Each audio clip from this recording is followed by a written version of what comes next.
नमस्कार, flavours and cures चॅनलमध्ये तुम्हा सर्वांचं स्वागत आहे. तर आपली आजची रेसिपी आहे मेथीचे लाडू.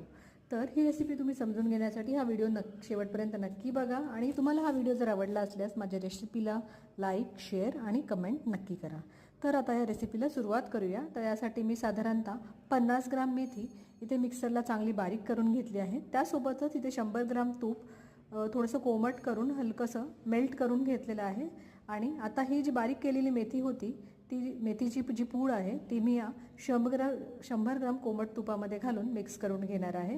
तर सगळी मेथीची पूड मी या तुपामध्ये घालून घेतलेली आहे. चमच्याने चांगलं मिक्स करून घ्यायचं आहे. आणि हे जे मेथीचं आणि तुपाचं जे मिश्रण आहे ते आपल्याला साधारणतः 3 ते 4 दिवस असंच झाकून ठेवायचं आहे. फक्त त्याला दिवसातनं एकदा आपल्याला चांगलं मिक्स करून घ्यायचं आहे. तर या प्रक्रियेमुळे काय होणार आहे, तर आपल्या मेथीच्या लाडूमध्ये थोडंसं कडवटपणा आहे मेथीमुळे आलेला, तो कमी होणार आहे. तर पुढे हे मिश्रण आपण झाकून ठेवलं होतं आणि